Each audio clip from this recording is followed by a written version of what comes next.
Let's talk puppies.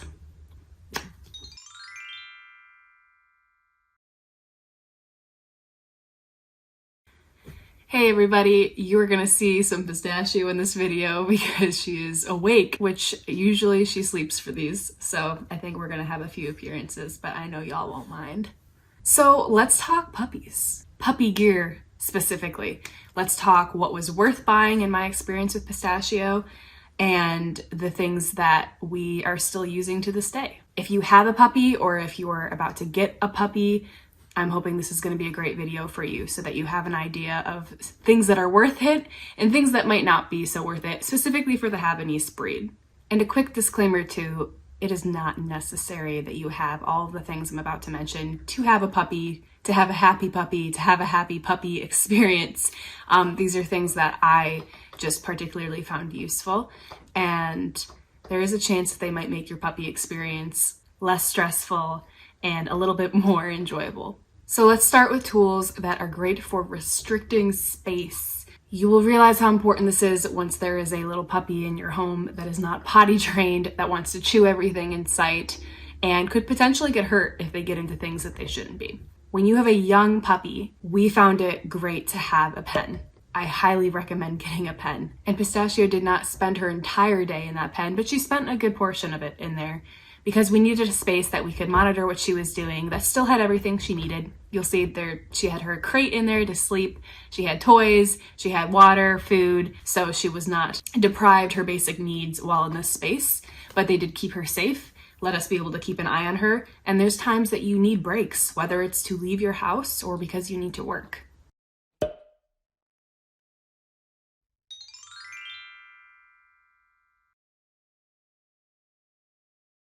When your dog is a little bit older, that's when we transition Pistachio over to the brown fence, we call it. Yours does not have to be brown, but this is the one that we got. And it was just a smaller barrier that was very useful for closing off rooms. So we would often use it just to close off our family room from the rest of the house as we started to widen her territory or unsupervised space a little bit more to see how she was doing. Would she have new accidents in new places? Would her behavior change? Would she find something new that she likes to chew on? We still find this fence really useful because it's more portable than our big heavy black pen. So we will bring this sometimes when we are traveling to see friends or family, or if we're just staying somewhere that we aren't sure how she's going to do because it's a new space and we can just close off rooms with it super easily. And these fences look kind of nice too. So it's like transitioning out of the super practical puppy survival toolkit into something that's a little bit more aesthetically pleasing. And then once you have a dog that is able to have multiple rooms to herself at one time without destroying the place or destroying herself, that's when we really started to use our baby gate, which we still use to this day. Baby gates are the most functional of all of these sort of confinement tools. And you're gonna use a baby gate in the future probably too. We just had our little nephew over here and I was so glad we had a baby gate. Let's talk leashes a little bit. Obviously leashes are great for walking. I probably don't need to tell you that. We bought a 6-foot leash, looks like this. We still use it.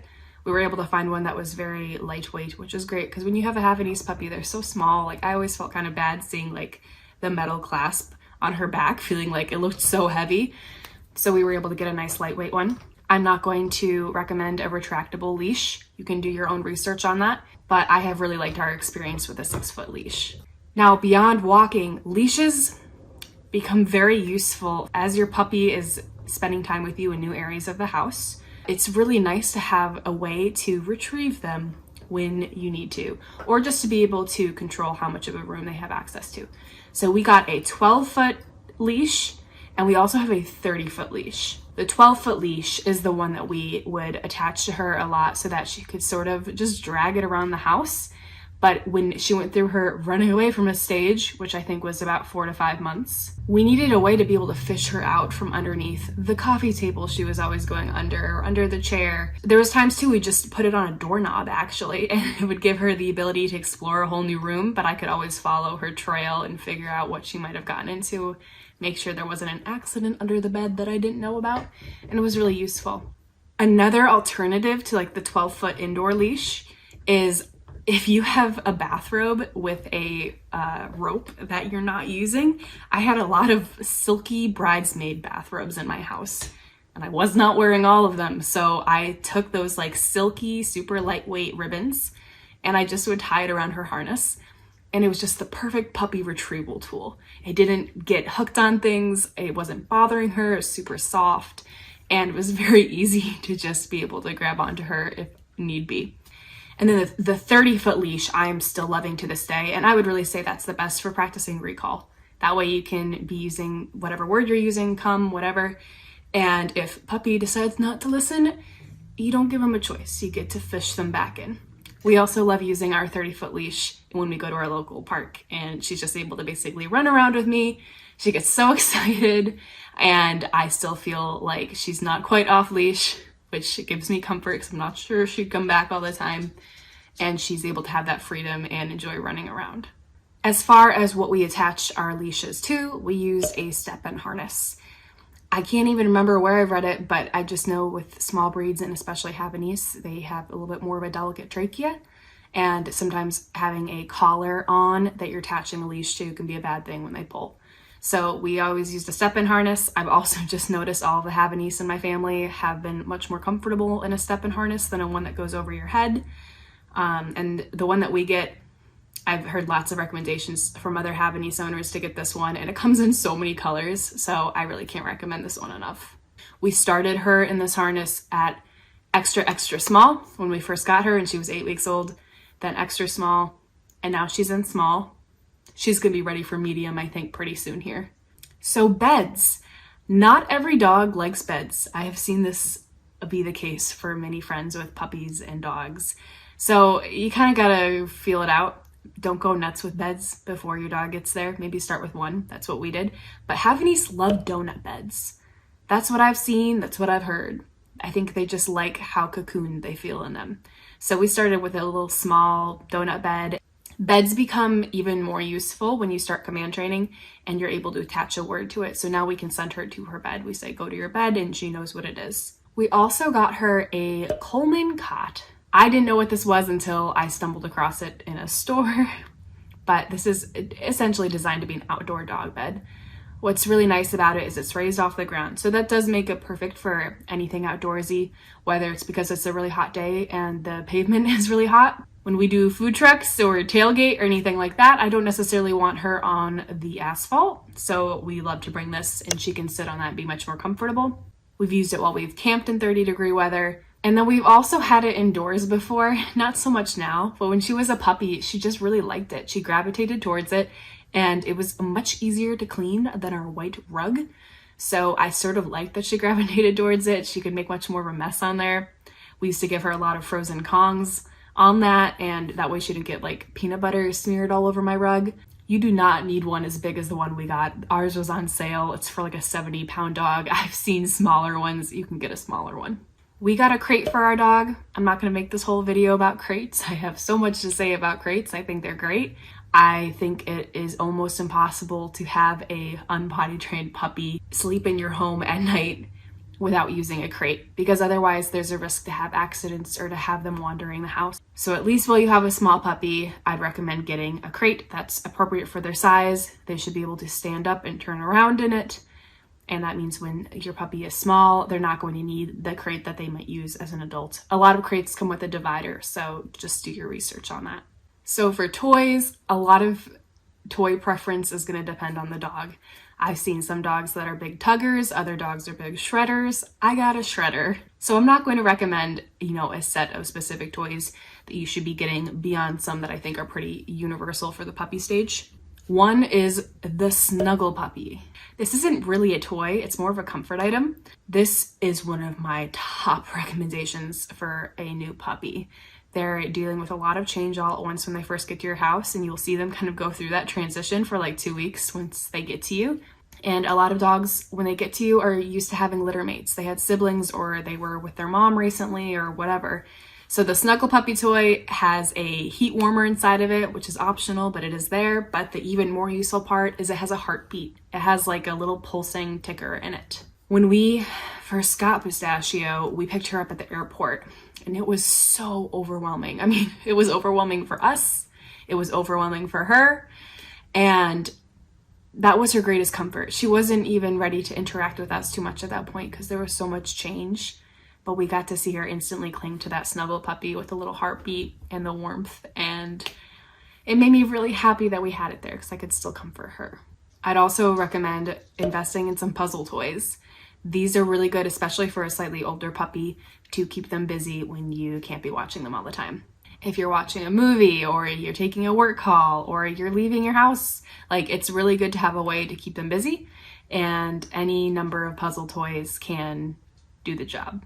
We also got our puppy a bully stick holder.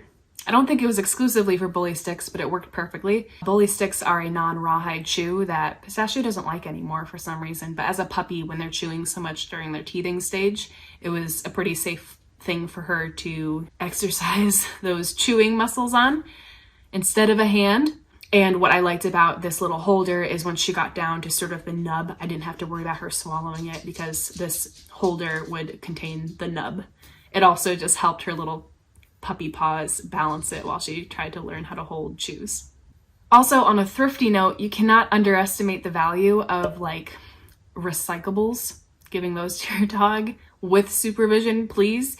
But you don't even know the number of cardboard boxes, plastic water bottles, package stuffing that we have gone through with this puppy, especially in her teething stage. All of those need supervision because I think some dogs might try to actually swallow them. Our puppy doesn't really. But still, things like the plastic water bottles, if they get too destroyed, they're going to shred into sharp pieces, and we don't want that in our dog's mouth. So the reason this is like a good thrifty toy to give them is also that it's a good practice for you from a young age for your dog, removing things from their mouth, because we want to have dogs that trust us to put our fingers in there and that they are willing to share whatever prize item that they have. I also used to make some of my own dog toys. I would like take a plastic water bottle, wrap like a bubble Amazon mailer around it, and then put a sock over it. Hello. And give her that to crunch on so that it didn't just shred in her mouth instantly. And she loved it. So for on-the-go puppy gear, the top things that we used were a dog stroller, which I feel like are controversial. They're easy to make fun of, but they're so practical. When you have a puppy that doesn't have all their shots yet and you still want to get out of the house and also give them socialization opportunities to see other people and see other dogs, dog stroller is the way to go. And she also didn't have a lot of endurance when she was little. So like, I can think of a few times we went on an all-day outing in another town with friends, and it was nice to have the stroller with us because she just wanted to sleep sometimes, you know, like she didn't want to walk the whole way, and it gave her a good designated spot to do that. We don't really use our stroller anymore, but I still like it. I've used it for groceries within walking distance before. Innovation that excites. We also had a backpack that we only used in the early puppy stage, but it was good for her when she was a small size for similar reasons. It was like if we were going to go on a hike during an all-day excursion, it gave us a place to put her if she ran out of steam. Not a requirement, but a useful thing to have. Beyond those things, we do have a car seat for her. I've liked having a car seat because it gives me peace of mind that she will not go flying through the windshield if we get in a car accident. But beyond that, it's also just sort of a comfy designated spot for her to go in the car. It also sort of boosts her up a little bit because for a small dog like a Havanese, they can't really see out the window, and that can add to car anxiety because they can't see what's going on if they want to lay down. Ours doesn't boost as high as I wish it did, but it's still a good start. Also got a puppy cam. I talk about this in another video, but we still use it to this day. It was great to monitor how she was doing when we weren't in the same room with her as a puppy, or when we'd leave the house especially. The one that we got didn't record footage or anything. It's just in live time we could look at our phone and figure out what she was up to, and it gave a lot of peace of mind. And last but not least, let's talk cleaning tools, because you will need them. Nature's Miracle. Just get it. It's great. We still use it when we like spill coffee on something, and you will use a lot of it. You will go through a lot of it, so don't hold back. And then we have I'm gonna say this wrong. I think it's a Bissell green machine. Looks like this. And it's essentially a portable upholstery cleaner. Oh, thank you. We got that a little bit late in our puppy game, and I wish we had it sooner. Some examples of times that I've loved having that. The time that she had soft poops in our bedroom. and then somebody stepped in them and tracked them through the rest of the house.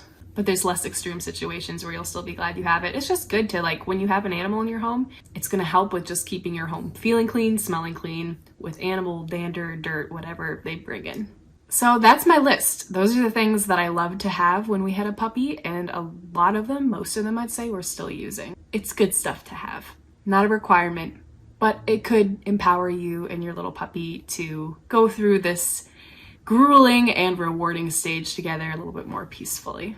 And sharing is caring. I think it's great when you can either share some of these things with friends that are getting puppies once you're out of the puppy stage, or check in with your friends that you know had a puppy recently and see if they have anything they want to give up. Good luck with your puppy, good luck with your sanity, and I can assure you, you will look back on this time fondly.